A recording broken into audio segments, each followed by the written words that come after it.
اللهم صل على سيدنا محمد يا رب صل وسلم دائما ابدا على حبيبي. تو نبی صلی اللہ علیہ وسلم نے فرمایا کہ جب آذان ہوتی ہے تو شیطان کو اتنی تکلیف ہوتی ہے کہ وہ ہوا خارج کرتے ہوئے بھاگتا ہے وہ، اور وَلَهُ ذُرَات، باقاعدہ اس میں وہ سائلنٹ پہ نہیں ہوتا شیطان، اس وقت پروفائل پہ ہوتا ہے ٹھیک ہے نا، ایسے بھاگتا ہے وہ، اتنی تکلیف ہوتی ہے. تو میں یہ ڈیفائن کر رہا تھا کہ کیوں اتنی تکلیف. اس کو پتہ ہے پبلک نے تو آنا نہیں نماز پڑھنے، تو پھر آج کل اتنی تکلیف اس کو کیوں ہو رہی ہے؟ بھائی 4 آدمی آئیں گے، 4000 گھر میں بیٹھے رہیں گے، تو پھر بھی تکلیف اتنی ہو کیوں نہیں ہے؟ اصل میں ہو اس لیے رہی ہے کہ شیطان نے ہر لحاظ سے اپنا جال پھیلایا، زینت بنایا اس دنیا کو کہ یار یہ دنیا ہی سب کچھ ہے، موت کے بعد زندگی نہیں ہے، جس کے پاس پیسہ ہے، جس کے پاس گاڑی ہے، بس وہ کامیاب ہے، صحت اچھی ہونی چاہیے، یہ ہو وہ ہو. اور لبرلزم کو شیطان کیا کر رہا ہے؟ طبیعت سے پھیلا رہا ہے. تو اس کے مطابق تو کوئی اللہ کا نام لینے والا ہونا ہی نہیں چاہیے، 4 دیواری میں بھی نہ لے، لیکن پوری دنیا میں 5 ٹائم شیطان کا منہ چڑھانے کے لیے جو ہے نا فضاؤں میں اتنی زور سے اللہ اکبر کی صدائیں گونجتی ہے، اس پہ بھی اگر شیطان کو تکلیف نہ ہو تو پھر بتاؤ کس بات پہ ہوگی؟ اس لیے حدیث میں آتا ہے تھوڑی تکلیف نہیں ہوتی ہے، ایسے ہوتی ہے کہ ذلیل ہو جاتا ہے، وہ ایسے ہوا خارج کرتے ہوئے بھاگتا ہے، بدبو کے ساتھ، آواز کے ساتھ ایسے بھاگ رہا ہوتا ہے. یہ ایک تشبیہ ہے نا، ہمیں کیا پتا شیطان کو، اب یہ تو ہمیں سمجھانے کے لیے ہے نا، اس پہ کوئی ایسا نہ ہو کہ یار شیطان کیا کھاتا ہے جو اس کے ہوائیں بھی خارج ہوتی ہیں، اور جنات تو آگ سے بنے ہوئے ہیں، تو وہ ایک ہمیں ہماری زبان میں سمجھایا جائے گا نا. تو ہمیں ہمارے محاوروں میں ہماری زبان میں سمجھایا جائے گا. تو جو ہوتی ہوگی شیطان کی ہمیں کیا پتا، کوئی شیطان سے ملاقات ہوگی تو پوچھ لیں گے بھائی، شیطان کہے گا اذان کروا کے دیکھ لو تو خود ہی پتہ چل جائے گا.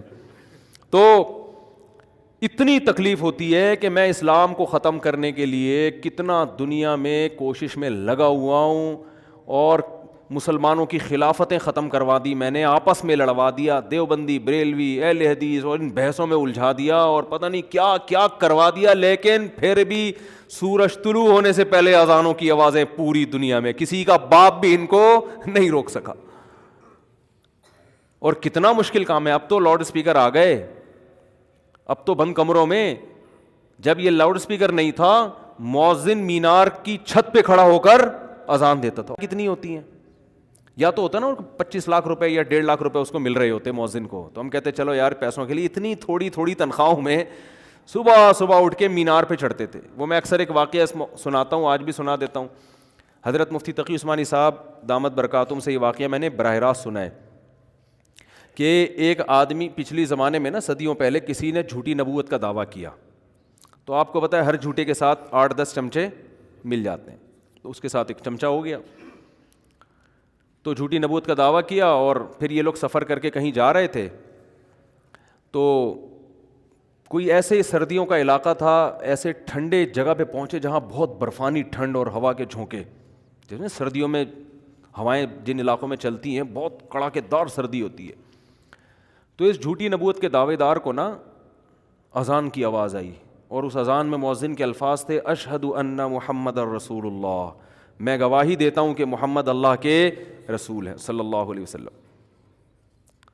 تو اس نے کہا کہ یار یہ آواز کہاں سے آ رہی ہے، اپنے چیلے سے کہا. اس نے کہا اپنے جو بھی مرشد اس کا، جو بھی پیر کذاب، اس سے کہا وہ دیکھ مینار پہ مؤذن چڑھا ہوا ہے اندھیرے میں، اتنی سخت سرد ہواؤں میں وہاں چڑھا ہوا ہے، اور کیا کہہ رہے اشہد ان محمد الرسول اللہ. اس وقت جب سب سو رہے ہیں، اس نے کہا یار ہم نے جو نبوت کا دعویٰ کیا نا واپس لے لیتے ہیں ٹھیک ہے نا، ہم نے جو دعویٰ کیا نا نبوت کا، بہتر ہے کہ ہم اس سے کیا کر لیں، رجوع کر لیں، کیونکہ یہ پروٹوکول کسی سچے نبی کو تو مل سکتا ہے کہ رات کے آخری حصے میں عرب سے اتنا دور اندھیرے میں اٹھ کے سردیوں میں ایک آدمی کھڑے ہو کر محمد صلی اللہ علیہ وسلم کی نبوت کی شہادت دے رہا ہے.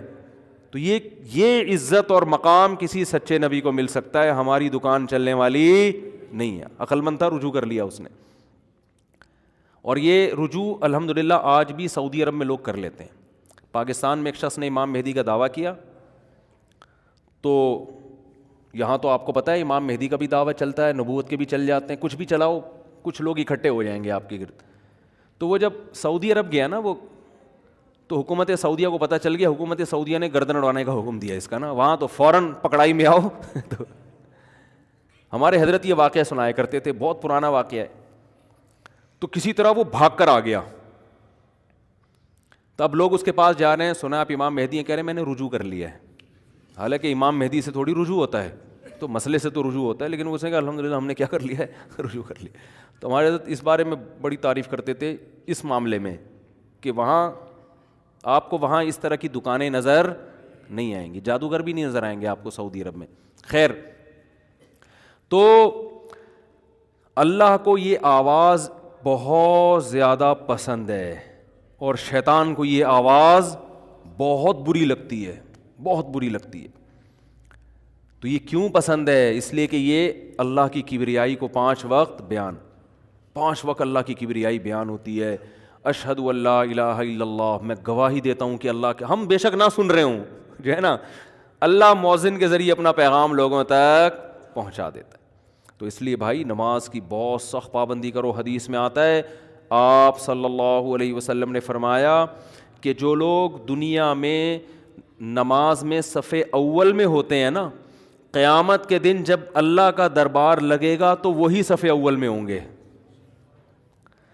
دیکھو میں تو نالائق سا آدمی ہوں, ٹوٹی پھوٹی شہرت مل گئی, ٹوٹی پھوٹی, تو کوئی عقیدت مند ملنے کے لیے آتا ہے نا دور سے, تو میں دیکھتا ہوں اس کے چہرے پر ایسے خوشی کے آثار, یار جیسے عقیدت میں مرا جا رہا ہے, اور ایسا مل کے خوش ہو رہا ہے. جو کوئی دور دراز سے آئے بیچارہ, تو وہ بڑا خوش ہو رہا ہوتا ہے کہ یار حضرت سے ملاقات ہو گئی. اور جو عقیدت مند لوگ ہیں, ایسے بھی ہیں جو کہہ رہے ہیں پتہ نہیں کیوں ہو گئی ملاقات ان سے, ان کو شادیوں کے علاوہ آتا کیا ہے. تو ہر طرح کی چیز چل رہی ہے مارکیٹ میں. تو کلپ میں اچھا یوٹیوب پہ نیگیٹو کمنٹ سے فائدہ بہت ہوتا ہے, انسان چوڑے میں نہیں آتا الحمدللہ. اپنی اصلاح کے لیے کسی پیر و مرشد کو رکھنے کی ضرورت نہیں ہوتی. ایک کمنٹ ہوگا بڑا پازیٹیو, ابے یہ مفتی صاحب کے بیانات نے میری زندگی بدل, یہ آدمی کہیں مجھے مل جائے میں اس کا ماتھا چوموں گا. آدمی چوڑے میں آنے لگتا ہے نا, ٹھیک ہے نا کہ یار ہم تو بڑے فنڈ. اگلا کمنٹ ہوگا, آدمی کہتے ہیں کانوں کو ہاتھ لگاؤ یار. تو میں اکثر کمنٹ پڑھتا ضرور ہوں, شاید سرسری پڑھوں لیکن میں پڑھتا ضرور ہوں. اس سے انسان کو اپنی اوقات پتہ چلتی رہتی ہے. ایسے بھی کمنٹ آ رہے ہوتے ہیں, تو لوگ ہیں کچھ بھی تو میں سوچتا ہوں کہ ہم جیسے نالائق لوگوں سے جب کوئی ملتا ہے ایسے عقیدت میں اتنا خوش, جب اللہ کا دربار لگے گا اور اللہ سے ملاقات ہوگی اور اللہ کی محفل ہوگی, تو جو اگلی صف میں ہوں گے ان کی خوشی کا عالم کیا ہوگا. تو اللہ کہے گا, کیونکہ وہ تو عمل کا بدلہ ہے نا, اللہ کہے گا جو آخری صف میں ہوتے تھے وہ وہاں بیٹھے جا کے, ٹھیک ہے نا. وہ کیونکہ جب جنہوں نے مجھے دنیا میں دیکھا نہیں تھا نا, اور میری دعوت پر پہلے مسجد میں آ کے بیٹھ جایا کرتے تھے, حالانکہ انہوں نے مجھے دیکھا نہیں تھا, تو آج جب تم لوگوں نے دیکھ لیا, مجھے یقین آ گیا, تو آج ان کو میں پروٹوکول دوں گا جو آخری صف میں ہوں گے وہ آخر میں. اور جب لوگ اللہ کے سامنے سجدہ کریں گے, اللہ جب اپنی تجلی ظاہر کرے گا, تو جو نماز پڑھنے نہیں آتے, قرآن کیا کہہ رہے ہیں, ان کو میں محروم کر دوں گا. اور ان کو پھر میں بتاؤں گا کہ میری طرف سے جب ندا لگائی جاتی تھی نا, حی علی الصلاۃ, آؤ نماز کی طرف, تم سمجھتے تھے مؤذن بلا رہا ہے, مؤذن تھوڑی ہو, تو میں بلا رہا ہوتا تھا. تو میری طرف سے جب ندا لگائی جاتی تھی, تم صحیح سالم ہوتے تھے, گھر میں پڑے رہتے تھے.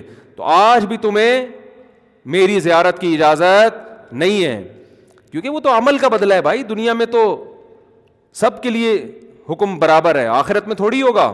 اگر آخرت میں اللہ بے نمازی ہو گئے تم آگے آ جاؤ, تو نمازیوں کو تکلیف ہوگی کہ نہیں ہوگی؟ اللہ آج تو سب نے دیکھ لیا.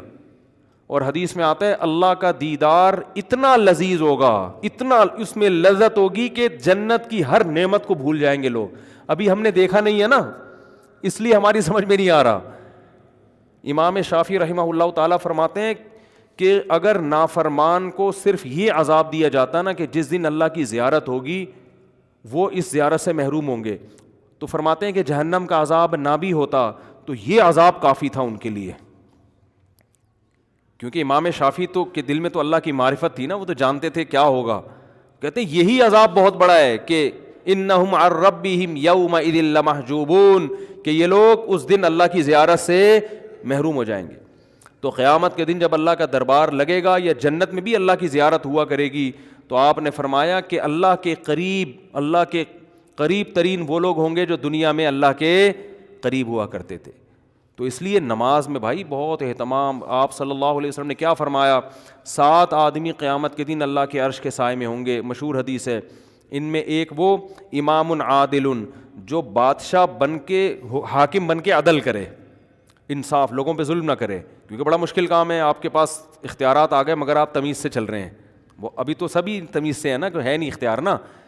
جب آپ وزیر اعظم بن جاؤ گے پھر آپ سے پوچھیں گے کہ اب شرافت سے چل کے دکھاؤ. تو آپ نے فرمایا جو امام عادل وشاب نشأ فی عبادت اللہ عز وجل، وہ نوجوان جو جوانی میں اللہ کی عبادت کرے.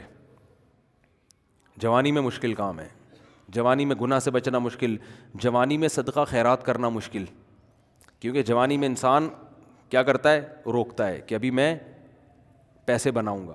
مفتی طارق مسعود صاحب کے بیانات سننے کے لیے youtube.com/مفتی طارق مسعود کو سبسکرائب کریں، اور اگر آپ لائیو ویڈیو کو کبھی بھی مس نہیں کرنا چاہتے ہیں تو سبسکرائب کرنے کے بعد بیل آئیکن پہ کلک کرنا مت بھولیں.